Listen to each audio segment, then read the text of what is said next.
माझे सर्व शिवसेनाचे पदाधिकारी आम्ही सर्व एकच पक्षामध्ये असताना माझी निवड झाली न तेव्हापासून एक पार्टीमध्ये काम करत असताना 2 वेळा मी शिवसेना मध्ये उमेदवारी केली आणि नंतर विधान परिषद मध्ये माझी निवड झाली। पण मी या भागात मी काम करतो आहे नंदुरबार जिल्ह्यामध्ये, त्या नंदुरबार जिल्ह्याचा विचार केला तर अजूनही कोणताच विकास झाला नाही आणि म्हणून एक या महाराष्ट्राच्या मुख्यमंत्री एकनाथ शिंदे साहेबांच्या वर विश्वास ठेवून माझ्या बरोबर जे लहान से लहान कार्यकर्ता होता तर ग्रामपंचायत सदस्य असेल, मार्केट कमिटीचे सदस्य असेल किंवा जे जिल्हा उपप्रमुख युवा सेनाचे जेवढे पदाधिकारी आहेत, माझे जेवढे सहकारी आहेत त्यांच्या एक वारंवार दादा तुम्ही आमदार झाले आहे, पण या नंदुरबार जिल्ह्यामध्ये जे भी विषय आहे ते आपले पेंडिंग आहे आणि कुठेतरी या भागातला विकास चांगला व्हायला पाहिजे। तर आम्ही तुम्हाला सांगतो की ज्याने आपल्याला सर्वांनी मिळून मला आमदार केलं त्यांच्या बरोबर आपण जायला पाहिजे आणि म्हणून सगळ्यांनी मला विनंती केली की दादा आपल्याला आपल्या भागाचे काहीतरी चांगलं काम करून घ्यायचं आहे आणि म्हणून खास करून मला इथे सांगताना एक विषय सांगायचा आहे की ज्या काँग्रेस पक्षा बरोबर आम्ही वर्षानुवर्ष लढत आलो आणि त्या काँग्रेस पक्षाचा उमेदवार देणार किंवा त्यांना देणार ना आम्ही त्यांची मदत करणार, ज्या माणसाने आम्हाला 2 वर्षासाठी तोडीपार करा असं जेव्हा माझ्यावर आदेश केला असेल आणि त्या माणसाला आम्ही मदत कसं करणार हे जेव्हा आमच्या समोर विषय आला आणि मग आमच्या सर्व शिवसेनाचे पदाधिकारी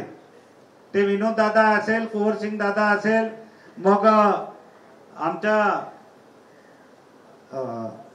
शिवसेनाचे जेवढे जे पदाधिकारी आहेत, ललित कुमार असेल, नवरत्न टाक असेल, राजू दादा असेल, जे आमच्या बरोबर धडगाव तालुक्यातून आज एक खास करून साहेब दुसरा जिल्हा प्रमुख आहे ते सुद्धा गणेशदादा पराडके ते येणार होते पण त्यांचा काका वारला आणि म्हणून त्यांनी मला सांगितले का आमची टीम पूर्ण दादा धडगावची तुमच्या बरोबर मी पाठवतो आहे, हे सूतक झाल्यानंतर मी सुद्धा प्रवेश करून घेणार आहे। म्हणून इथे बामणे सर असेल, मग आमच्या महेश पाडवी त्यांच्या बरोबर सगळी टीम या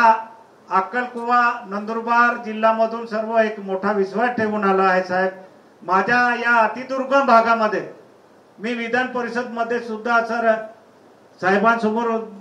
मी विषय मांडले आहे की माझ्या भागात आजपर्यंत जे परिस्थिती आहे त्या परिस्थितीवर मी बोललो आहे, ते पाणीचा प्रश्न असेल किंवा कुपोषणचा प्रश्न असेल किंवा रस्त्यांचे प्रश्न, तर हे कुठेतरी सोडवण्यासाठी माझ्या सर्व शिवसेनेक जे पदाधिकारी महिला सरपंच असेल याने सांगितलं की आपल्याला मान्य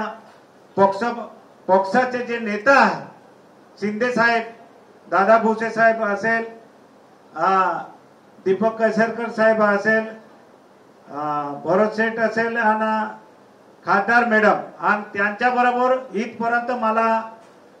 घेऊन येणार आहे एक खास करून आपले महिला संपर्क प्रमुख आहे, तर त्यांनी वारंवार सांगितलं की दादा आपल्याला साहेबांबरोबर काम करायचे आहे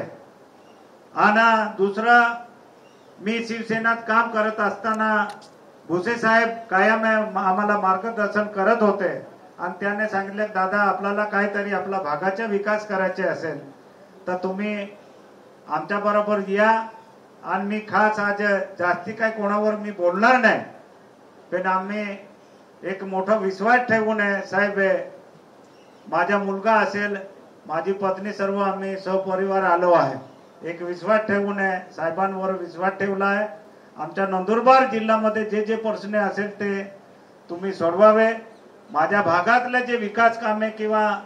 जो आमच्यावर एक डाग आहे नंदुरबार जिल्ह्यामध्ये कुपोषण, ते आरोग्याचे विषय असेल ते सोडवावे एवढंच बोलून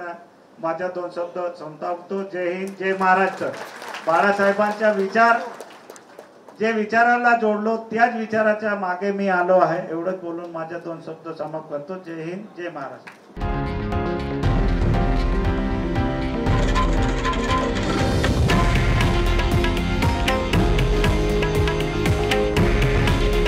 हे आहे देशातील नंबर 1 न्यूज नेटवर्क